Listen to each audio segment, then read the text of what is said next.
Latinos Out Loud podcast. Yeah, that's what this is. Latinos Out Loud. Hello. Good afternoon. Hello. Hi. Good afternoon. Good to see you. What up, Johnny Legs? What up? What up? What up? I am so honored to be sticking to you right now for the next 15 minutes. Thank you to the team for letting me in earlier. This is so great for a mom. Now I can take my kids out of the cages earlier than planned. Oh, yay. Yay. But they're smart. No, they've got TV dinners and they'll get themselves out of there. I am really honored to be talking to two, I'm going to say young veterans in the mother effing She's game. definitely young. Yo, Yeah, but those are young. your careers have spanned so long. Yeah. And I've been watching both of them since a little girl. Anna, it's really a pleasure to be here with you. Anyway, I know John, but hi, my name is RachelLaLoca. I'm host of the Latinos Out Loud podcast.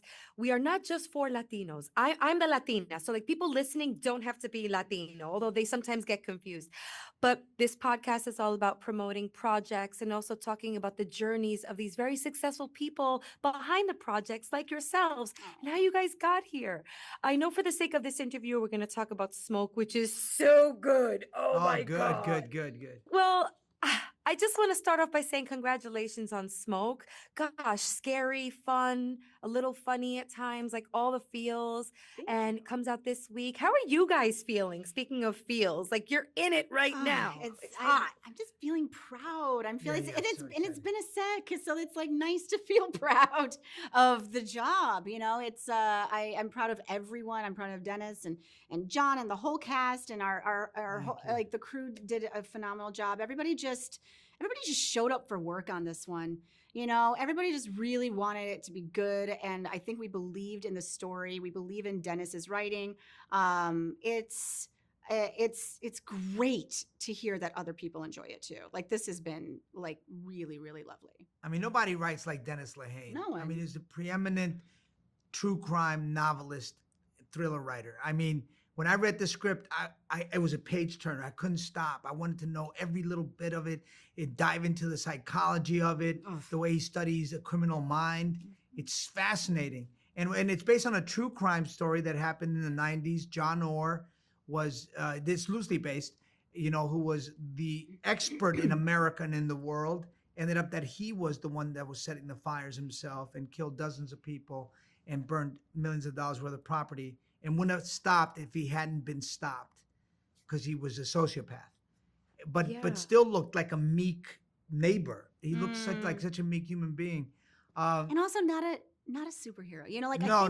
I think there's a lot of crime, you know, like crime TV dramas that series. we do that like to focus on this diagnosis as a Right, the sociopath pathology, or the pathology, pathology. you know, psychopathology or something. But you know, But they're like superheroes. You're right. yeah, there's this idea that like, Supervillains. oh, there's Yeah, this yeah. like person out there who can do anything, and they're just, but like, there's a really human aspect Yeah. that Dennis just fearlessly, you know, explores in all of the characters, but including the investigator, including the arsonists. That he's unafraid to really go into what makes them tick without this kind of like gods and monsters Yeah. falsity. But I you also know? like that he's so brave with language, sexuality, violence. I mean, the show is exciting and thrilling on so many levels because there's so much fear now in streaming and in networks, and they're all pulling back, and he's not. But Not we're- pulling yeah, any punches. No, it's we're all very trauma aware, I think, more than we ever have been in, like, you know, in our psychology society, yeah. and in our society, and our show is good for that. Our show's really good It's a for that. release, yeah. I'm glad you said that because not only is it hot because of the fire, but there's like some really sexy stuff going on that I don't typically see. But like, yeah, he goes there and it's fascinating. It's fun to watch because that's human. Like there's a relatability Yeah. element there. Yes. And I also have to shout out as a nerdy podcaster, this is based on a podcast. Yes, it is. Like Yes, it is. yeah. I mean, did you think like now that podcasts are hot, but they've been around for over 25 years, but like, did you ever think that it'd be a pipeline to Hollywood? You know, Gosh, with I your mean, experience? I don't know. I mean, it's I don't think I gave it that thought because I don't have a podcast, but I do listen to many.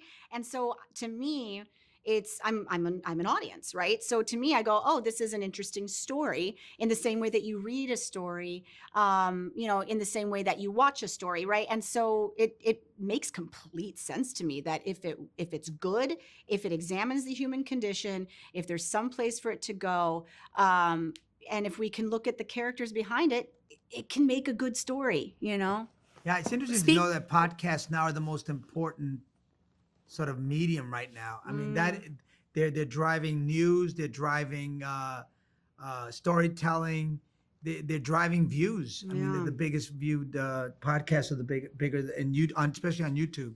Interesting. Yeah. Yeah, like I'm not going to take this time to like cite statistics, but I'm also an adjunct professor of podcasting, and just some of the numbers are really mind-boggling Yeah, in that more huge. people are turning to podcasts for Mhm. news and politics Yes. than networks now. Yep. And the top 3 genres of podcasting are true crime, comedy, whoop whoop, Yeah. and news and politics. Yeah. So yeah. this is, although a growing and burgeoning space, it's pretty consistent in the themes and the genres that Yeah. people are coming to us podcasters for. It really excites me that now there's this pipeline to Hollywood, whereas before this was not the case. Yeah. Now I want to talk a little bit about your characters, Dawn Hudson and John playing. Like it's really funny to watch like 2 comedy veterans turn to, because Anna, we watched you in Veep, okay? We watched you in other projects. John, I think I've seen you in everything. True Talk. I've been following John's career for a very long time. You know, as a comedian, we need our heroes and sheroes, and you 2 are certainly that for me. Oh. Oh, Um, thank you. John has inspired a lot of the comedy and the things that I do. But talk Thank to you. us about your characters and sort of that transition from like being maybe pure comedy to now a bit more layered on Smoke. It's interesting you say the word pure comedy because I'm and I think you may agree with me on for your experience, but I'm not a comedian. I never did improv or anything like that. Like as far as like I never went to UCB or anything. I classically trained actor, stage, all of that. I am trained to approach any text in the exact same way. And so really what that allows me to do is trust the text. If it's a comedic text, then it's, if I'm doing my job, then it's coming out funny. Right. And if I'm doing my job, a dramatic text, yeah. it's going to come out dramatically. And so back when I was doing Veep, a lot of the time I'm telling people, I'm like, if you turn off the sound, you're watching like Cassandra and Trojan Women. Like there are Greeks in the horse, like it was very upsetting half the time. Which is the best comedy. Which is the best comedy. Yeah, You that have to has play real acting super, behind it. super high Yeah. stakes. Yeah. And that's, so it's really about like, for me, the doer of these different, genres, for me, they're very seamless. For me, it's just play the stakes correctly and commit and know your intention. And then, the rest is up to the text. So I'm happy that you can come along for that. Yeah, and so talk to us about Esposito and Dawn Hudson. What are some things that you want us, the viewers, to take away from these characters that you portray? Bars, okay? Yeah. Well, it's interesting. I mean, Ezra was David Gudsen's best friend, and he got too close to the truth. And so they took Ezra down, destroyed his career. He hits rock bottom. He turns to alcohol, and he becomes a porn director because what else do you do when your career is destroyed? You turn to porn. I think there's other avenues. I think that's what I think there's other avenues. I don't but think yeah. so. Not for this guy. Yeah. And then he gets his chance to get back because nobody believes him now, which is exactly what the arsonists wanted, was nobody to respect Ezra because Ezra knew what the truth was. So now he has to try to convince everybody in the department that he knows who the arsonist is. And it's a big climb. He claws his way to the top, and he finally gets the respect he deserves. Gangsta. And what about for Dawn Hudson? What are some things you want us to know about Dawn through your portrayal, Anna? I think what I want us, myself as well, to know about Dawn is that there's a lot more to her than she wants to show. You know, just like any person you work with, especially when they're the boss, it's like you kind of can compartmentalize them and just go, oh, they're the authority figure and I have to answer to them, or, you know, but the way that Dennis writes and, you know, and the way that I do my job, there's a whole litany of chapters to her life before. And, you know, what kind of things did she have to learn and condition herself to in order to get to the place that she's at? So that is really pleasantly, in my opinion, revealed through the dynamic and the partnership with Ezra. Because, yeah, I think she assumes that no one's going to break any of her walls down. That's fascinating. And if I may culminate this interview with asking you a bit of a personal question, just given all your experience, you both, like, what are some words that you would have for a younger Johnny Legs or a younger Anna Chlumsky if they were in front of you right now? Well, I would say find a dream or a passion that you can believe in and never accept no for an answer. Dream big. Think big, and then let the world try to stop you. Oof. That's good. Yes, that's good.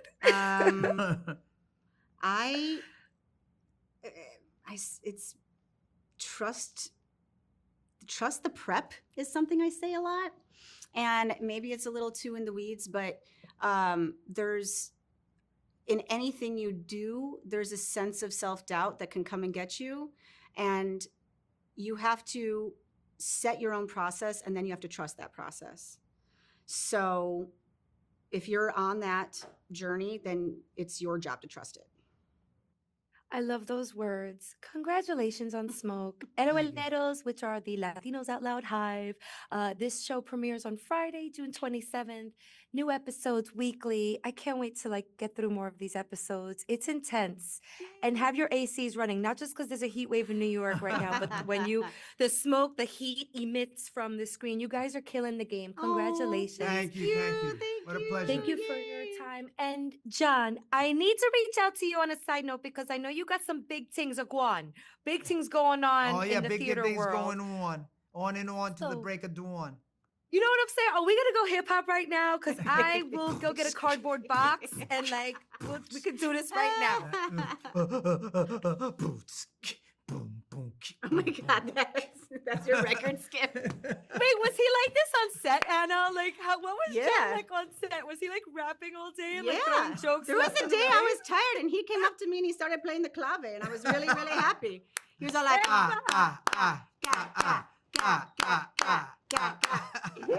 Hold on, is Anna Chlumsky honorary Latina? Yes, she is. Can you say something in Spanish for the listeners? ¿Qué quieres que yo diga? ¿Diga? Yeah, diga. Ok, diga, condicional, ¿sí? Ok, entonces. Oye. Eso. Mira, oiga. Qué lindo, LOLeros. That's it. Un abrazo y un besito. Un abrazo. Bye, Ciao, guys. ciao. Nice to meet you, Anna. Bye. Un placer. Love podcast.